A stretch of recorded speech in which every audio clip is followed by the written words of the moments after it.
ભાવનગરમાં બનેલી ચકચારી લઠ્ઠાકાંડની ઘટનાના ઘેરા પ્રત્યાઘાતો હવે અમરેલી જિલ્લામાં પણ જોવા મળી રહ્યા છે। લઠ્ઠાકાંડના વિરોધમાં આમ આદમી પાર્ટી દ્વારા અમરેલીના રાજકમલ ચોક ખાતે હાથમાં પ્લે કાર્ડ સાથે જોરદાર સૂત્રોચ્ચાર કરી ઉગ્ર વિરોધ પ્રદર્શન કરવામાં આવ્યું હતું। આપ પાર્ટીના કાર્યકરો અને આગેવાનોએ રાજ્યમાં કથિત કાયદો અને વ્યવસ્થાની કથળેલી સ્થિતિ સામે રોષ ઠાલવી હર્ષ ભગાવો દેશ બચાવોના આક્રમક નારા લગાવ્યા હતા અને ગૃહમંત્રી હર્ષ સંઘવી તાત્કાલિક રાજીનામું આપે તેવી પ્રબળ માંગણી કરી હતી। સ્થિતિ વણસતી અટકાવવા માટે પોલીસે ઘટના સ્થળે પહોંચીને વિરોધ કરી રહેલા આપના કાર્યકરોની અટકાયત કરી મામલો થાળે પાડ્યો હતો। ભાજપ સરકાર અને એના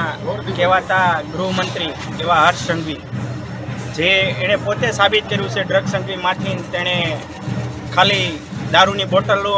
પ્રત્યેનો પ્રેમ કેટલો છે અને લઠ્ઠાકાંડમાં જે નિર્દોષ લોકો મર્યા એની નૈતિક જવાબદારી લઈને પોતે છેક રાજીનામું આપે અને ન આપે તો આમ આદમી પાર્ટી એના રાજીનામાની માગણી કરે છે। એ રાજીનામું આપે અને મુખ્યમંત્રીને રજૂઆત કરી છે કે એમનું